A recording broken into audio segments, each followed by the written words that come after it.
네, 여러분 안녕하세요. 찝스입니다. 네, 하나님께서 아브라함을 축복해 주시고 그는 이제 하나님의 명령을 따라 떠나게 되는데요. 그때 하나님께서 말씀하시는 게 민족을 이루실 거라고 말씀하시고 그 민족을 이루심으로 그의 이름을 창대하게 하고 그리고 하시는 말씀이 너는 복이 될지라 라고 축복해 주십니다. 그리고 땅의 모든 족속이 너로 말미암아 복을 얻게 될 것이다 라고 말씀하시죠.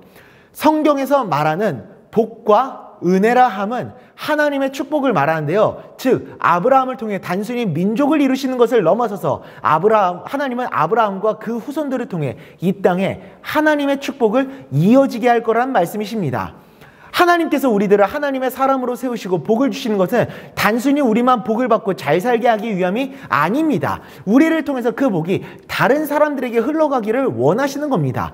우리가 받은 하나님의 축복이 다른 사람들에게도 이득과 축복이 되고 그것으로 인해 수많은 사람들이 하나님의 영광을 보게 되고 하나님께 돌아오게 되는 거죠. 우리는 그래서 이 세상을 향한 하나님의 축복의 통로라고 할 수 있는 겁니다.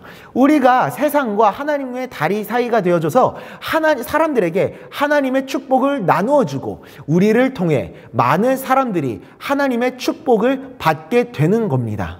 우리는 나만을 위해서 살아가려고 해서는 안 됩니다. 우리들의 삶의 목표는 하나님과 이웃을 향해 있어야 합니다. 우리를 통해 축복이 흘러가기를 원하시는 하나님의 마음을 품고 이 세상을 위해 살아갈 수 있어야 됩니다. 이타적인 삶을 살아가야 하는 겁니다. 흔히 이런 말을 많이 하지 않습니까? 공부해서 남주냐? 라는. 우리는 이렇게 대답해야 됩니다. 네, 남주기 위해서 공부합니다. 라고.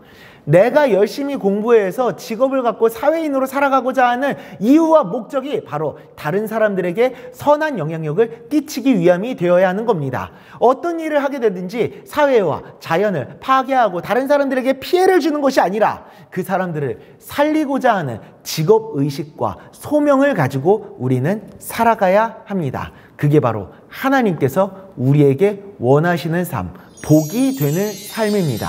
마태복음 5장 16절입니다. 이같이 너희 빛이 사람 앞에 비치게 하여 그들로 너희 착한 행실을 보고 하늘에 계신 너희 아버지께 영광을 돌리게 하라. 아멘.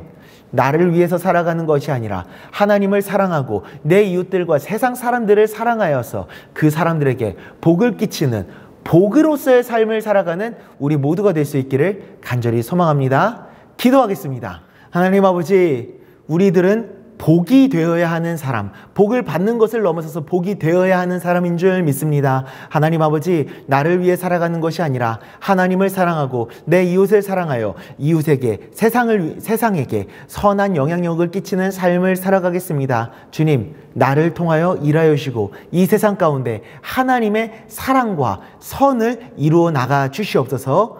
예수님의 이름으로 기도드리옵나이다. 아멘.